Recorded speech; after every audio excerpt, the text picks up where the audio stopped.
Wrong answer സൊള്ളിയാണ്. FIFA world cup ഒരു challenge താല്പര്യമുണ്ടോ? ജുനൈദ് ബുസ്താന്, മിഷാസ് ബ്യൂട്ടി ലോഞ്ച്, ഒള്ളി കാസർഗോഡ് 3 അക്കൗണ്ട് ഫോളോ ആക്കിനാ? ജസ്റ്റ് ഒന്ന് കാണിക്കോ? ഓക്കെ, നമ്മളെല്ലാ അക്കൗണ്ടും ഫോളോ ചെയ്യുന്നുണ്ട്. ഓക്കെ, അപ്പൊ നിങ്ങൾക്ക് ഒരു സിമ്പിൾ ചാലഞ്ച് എത്താന് റോങ് ആൻസേഴ്സും പറയാം. ഓക്കെ അല്ലേ? എന്റെ വീഡിയോസ് കാണലുണ്ട്. എങ്ങനെയുണ്ട് വീഡിയോസ് കാര്യങ്ങൾ? അടിപൊളി. നിന്റെ ഉപ്പാന്റെ പേരെന്ത്? മമ്മൂട്ടി. ഞാൻ വടകരക്കാരൻ സെയ്തലവിയുടെ മോള. ദുൽഖർ സൽമാന് നിന്റെ ഹസ്ബൻഡ്. എന്റെ ഹസ്ബൻഡാ. അഫ്സലിന്റെ രാജകുമാരി. ഫുട്ബോളിന്റെ ഗോട്ട് ആരാണ്? നരേന്ദ്രമോദി. ഫിഫ വേൾഡ് കപ്പ് ആര് തൂക്കും? ഞാൻ തോക്കും. ഉറപ്പാ?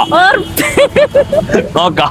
വെല്ലുവിളികളാവാം, അത് നിന്നേക്കാൾ 4-5 ഓണം കൂടുതലുണ്ടവനോടാവരുത്. ഉന്നാൽ മുടിയാത്ത തമ്പി. നീ വീട്ടിലേക്ക് എന്തിലും വന്നിനത്? ആനന്റെ മോളിൽ നിന്നിട്ട്. മനുഷ്യന്മാരെക്കാളും ഇഷ്ടം എനിക്ക് ആനകൾ. കാരണം മനുഷ്യന്മാര് പറ്റിക്കും. ഫയൽ വരാൻ കഴിയോ? പെട്രോൾ